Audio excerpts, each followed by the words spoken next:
অনেক কিছু করতেছে, কিন্তু রিয়ামণি তো অনেক কিছু করতেছে আমার জন্য। আমাকে নাকি জেলে দিবে, আমাকে হ্যান করবে ত্যান করবে। আপনারা দেখছেন যে যখন ও কোর্টে উঠানো হয় তখন আমাকে মনে হচ্ছে মারার জন্য চলে আসতেছিল। তো আমি তো সত্য কথাই বলছি। আমি যদি মিথ্যা বলতাম, আমার কাছে যদি কোনো প্রমাণ না থাকতো, তাহলে হয়তো আমারও ওর মতো জেলে থাকতে হইতো, জেলে ঢুকতে হইতো, হয়তো পাবলিক ধরে আমাকেও জেলে দিত। কিন্তু আমার প্রত্যেকটি স্টেপ বাই স্টেপ আমি প্রমাণ দিয়ে দিছি। আর ও ও ও রিয়ামনের ম্যাক্সবি বলছিল যে আমাদেরকে কিছুই করতে পারবে না। রিয়ামনের হাতে নাকি অনেক এমপি মন্ত্রী আছে, অনেক টাকা পয়সা আছে। তো আমি ওদের দুজনকেই বলছিলাম যে একদিনের জন্য হলেও তোদেরকে জেলের মধ্যে ঢুকাবো। তো ওদের তো ঢুকানো হয়েছে, পরের পদক্ষেপও নেওয়া হবে।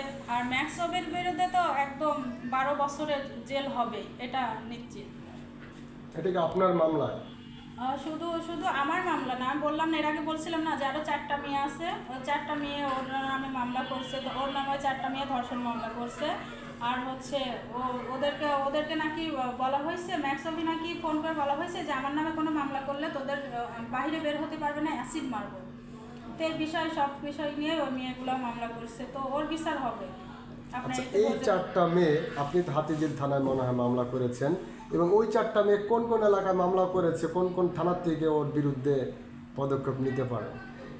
একটা মেয়ে আছে গাজীপুরের, ও হচ্ছে গাজীপুর থানাতে মামলা করেছে। আরটা হচ্ছে ওই যে সুবাস্তব মার্কেট আছে, ওখানেও ফার্স্ট টাইম ম্যাক্সবি ওখানে একটা ফোনের দোকানে জব করতো। ওখানে একটা মেয়ে, ওখানে ও মামলা করছে। তারপর খিলক্ষেত থানাতে 2টা মামলা হয়েছে। 2টা মামলা হয়েছে। সর্বশেষ এই নাটকে যদি খোলাসা হয়ে যায় হিরো আলম, ম্যাক্সবি এবং রিয়ামণি, এই বাংলাদেশের মানুষ ওদেরকে কি করা উচিত বলে আপনি মনে করেন? ওদের তো মানে অ্যাসিড দিয়ে পুড়ায় দেওয়া নাম উচিত। ধরে বলেন। ম্যাক্সবি আর রিয়াকে তো অ্যাসিড দিয়ে পুড়ায় দেওয়া উচিত। মানে ওদের জন্য বাংলাদেশে যা শুরু হয়েছে, মানে একদম নষ্ট করে ফেলছে সমাজটা। মানে ইতিমধ্যে সোশ্যাল মিডিয়াতে ঢুকলেই দেখা যায় রিয়ামণির আর ম্যাক্সবের মানে গালাগালি বকাঝকা এগুলোর কিন্তু অভাব নেই। তারপরে ওরা বলবে যে পাবলিক ওদের খুব ভালোবাসে। দেখেন একটা ভিডিও আমিও দেখলাম, মানে হচ্ছে ওই যে যেদিন ম্যাক্সবিকে আর রিয়ামণিকে পুলিশ ধরে নিয়ে যায়, তখন বাহিরে তো সবাই ওদের প্রতি খুব রাগ ক্ষোভ নিয়ে দাঁড়ায় আছে যে জুতা দিয়ে পিটাবে। তখন দেখলাম ওই মানে জুতা দিয়ে পিটানো ওই সিনটুক হচ্ছে কেটে দিয়ে মানে ওখানে লিখে দিছে যে পাবলিকের কত ভালোবাসা। আসলে কি পাবলিকের ভালোবাসা ছিল ওখানে, না অন্য কোনো কিছু ছিল? আচ্ছা, আমরা দেখেছি ম্যাক্সবিকে যখন আমরা দেখলাম যে একটা ভিডিওতে যে ম্যাক্সবিকে গায়ে মানে আঘাত করা হয়েছে, মেবি ওর মাথায় আঘাত করা হয়েছে, রিয়ামণি তাকে জড়িয়ে ধরছে।